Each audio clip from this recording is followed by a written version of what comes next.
Red Hills' Evelina, who's in the studio with me now. Hello, Evelina. Hello. How you doing? I'm doing absolutely great, thank you. How are you? Yeah, it's fun to have you in there. As I was saying, we're not used to having our live lounge acts in the studio with us, which has been quite fun to set it all up, hasn't it? Yeah, I think it's cool. It's quite an intimate little space, but the sound is pretty cool in here. And yeah, I think it's a nice vibe. Okay, wonderful, wonderful. Well, you know, we've been supporting you for quite some time here on BBC Introducing in Sussex and Surrey, so of course it was about time we've had you in. I think every song you've released we've had as a track of the day. I think so, yeah. So there's been about 6 or 7 times that it's been track of the day, so yeah, I'm really excited to be here. I've wanted to do a live lounge for probably about 3 years. Okay. I think I started uploading in 2021. And yeah, I was really stoked when I got that email from Melita asking me to do one of these. So thanks for having me here. It's a real privilege. Absolutely. I mean, I think it must be a record in terms of records of the day. Someone hold me to that. But anyway, so let's talk a little bit about your history, if you don't mind, first of all. You actually went to the Brit School. I did, yes. What was that like? My experience was incredible. A lot of people don't know this, but I actually did musical theatre when I was at Brit. So I did musical theatre, like I just went to like Saturday morning classes since I was about 4, and then I remember this other girl in my Saturday morning class. She ended up getting into the Brit School, and I didn't really know too much about it. I thought it was like a performing arts school that you might have to pay for, but when I researched more into it, and she was like, no, it's free, you just have to audition and go through the sort of application process and everything. I don't think I was old enough at the time yet, but a couple of years later when I was, yeah, I applied and yeah, I got in. So yeah, I loved it there. I think it was a really invaluable experience, not just in terms of like building my skill set, but in terms of like in a personal way. It really, I think, helped me grow as a person, sort of going to a school that wasn't just in my hometown, in like, I guess you could say like this sort of sheltered life that I was living before, to go to big performing arts school in London where people are from sort of all walks of life and different parts of London and different parts of the world, and in the UK even. I think it just helped me grow massively as a person. So yeah, I loved it. Although they're hallowed halls, aren't they? I mean, some really big names have gone through there, yourself included. Myself.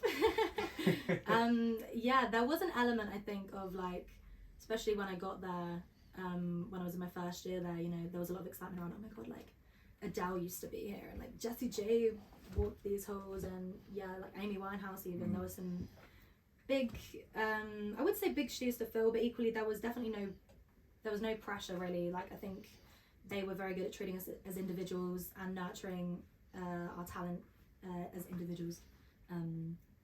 So yeah, no, it was really cool though. Okay, lovely. There you go. A good plug for the Brit School.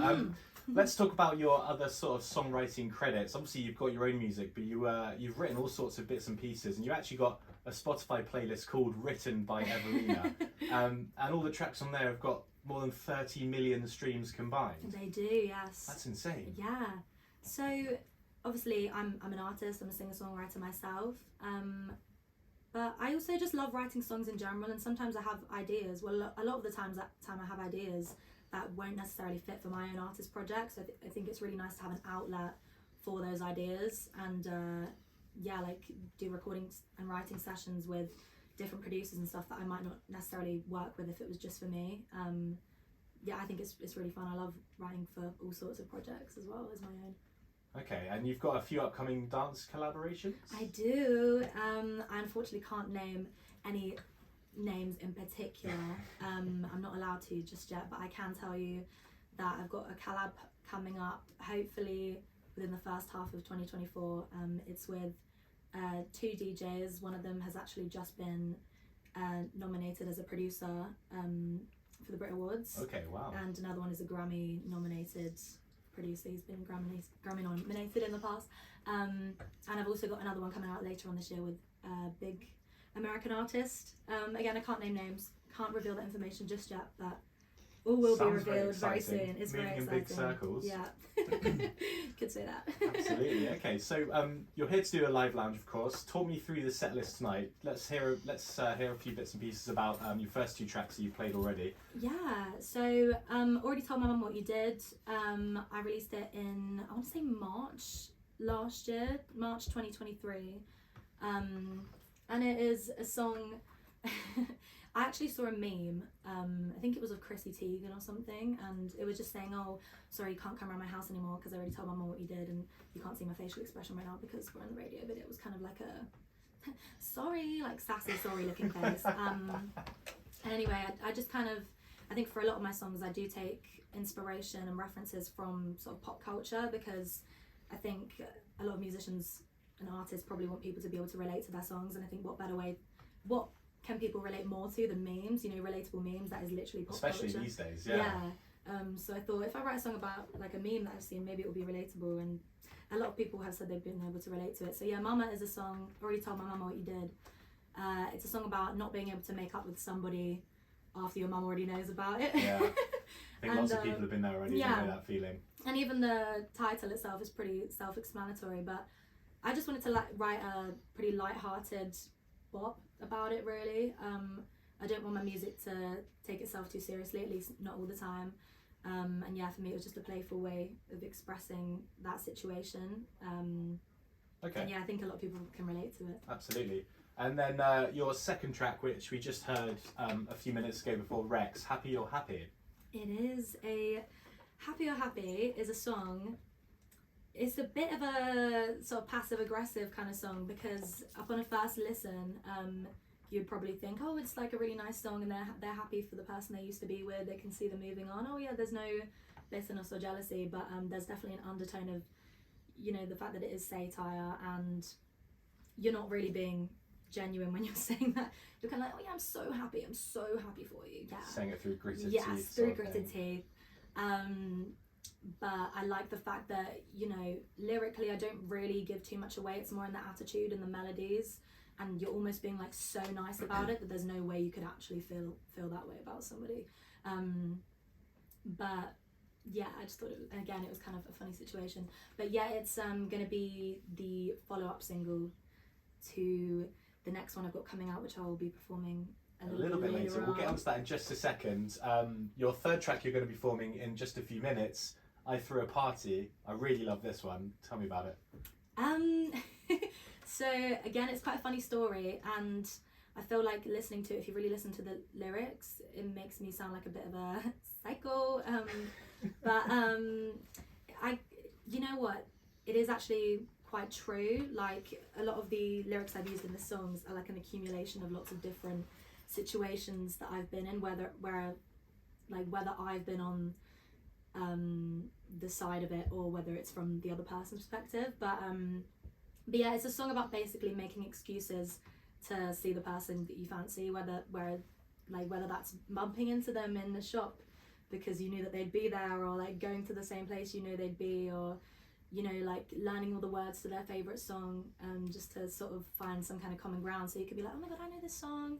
That actually was true. When I was like 16, I had a really big crush on this guy, and I thought a way to get through to him without being really obvious was just to like learn a lot of his favourite songs, and we'd go to parties and these songs would come on, I'd be like, I know this song. So yeah, so it's it's quite personal, but it's a very playful song. Yeah. And I think everyone can relate to that as well, though. Yeah. You know, I think certainly in your teenage years, everyone's trying to throw a house party to get a certain someone to come along that they want to hang out with, definitely. and stuff like that. It's a very like tongue-in-cheek song, and I wouldn't take it too seriously. It's just I just thought it'd be quite funny to write, and yeah, I think that was the follow-up to Already Tell My Mum What You Did, which also came out last year. I think I released it in April last year, and I'm pretty sure it made Track of the Day. I think it did. Yeah, introducing here as well. So yeah, it's had a pretty good ride. Absolutely, still absolutely. Going. Okay, and then your final track tonight, which is going to be your next single, Rough Patch. Mm-hmm. It's out on February 16th. Talk me through that, and also it looks like there's an EP on the horizon too. There is. So Rough Patch, it was written with Max Cook, who's worked with Ellie Goulding and Hannah Koppenberg, who is currently the keyboardist for Dave Stewart from Eurythmics. And yeah, they're pretty good. They're really good. I had so much fun writing it with them. And it's a song about not wanting to admit to yourself that the relationship is over, and instead trying to convince yourself, no, it's just a rough patch, like don't be silly. And you know, there's a lyric, you'll hear me sing it in a little while, but there's a lyric in it that says, my friends bring me Ben and Jerry's, but I tell them we're just going through a rough patch, and I really wanted to make that moment very cinematic and visual, like all your girlfriends coming around giving you Ben and Jerry's, giving you ice cream, and being like, oh, I'm so sorry about the breakup. And I really wanted to get it across that, you know, the person singing is like, no, like, that's not what's happening here, like, it's absolutely fine, we're just going through a rough patch. And they're totally in denial about the whole situation. So again, it's very tongue-in-cheek, it's just like a fun pop song, really. I love pop music, I've always been inspired by pop music, and like I said, I just don't want it to take itself too seriously all the time. I think it's nice to write something a bit tongue-in-cheek. Yeah, well, you're looking like a pop star as well this evening in this lovely silver shiny jacket. Also, your guitarist is here in the room with us, Ryan. How long have you been working with him? We've been working together maybe like a year now. Yeah. I would put your mic up, Ryan. I'm sorry, but we had to I know, it's unplug fine, it to don't plug your worry. guitar in. You know what, I don't think it seems that long, but I think it has been about a year. I think we did our first gig. Great Escape, wasn't it, in Brighton? It might have been Great Escape. Yeah, maybe about half a few months ago. But we performed at the Great Escape Festival together in Brighton in May. For Scruff of the Neck that they were putting on. And then since then we've done a few So Far Sounds gigs, and there was another one, Vintage something. Oh, I can't remember. Paper Dress Vintage, that was the one. So yeah, we've performed quite a few gigs together. Okay. Well, you're sounding great tonight, Ryan, and thank yourself you. as well, Evelina. It's been an absolute pleasure having you here in our BBC Introducing Live Lounge. Thank you. We got plenty more to come from the two of you. Just got a few messages actually I want to read out whilst you're on mic. Remember, it's 81333 starting the message with the word radio. Joe says, hello Evelina, some good stuff. Thanks, Joe. Thanks. Nick in Red Hill says, love that Happy song, it's really different. Megan in Red Hill as well, Evelina Happy is a really fun song, I love it, sounds amazing. Steve wanted to know who plays the guitar. There you go, Steve. It's Ryan. And also hi to Ella.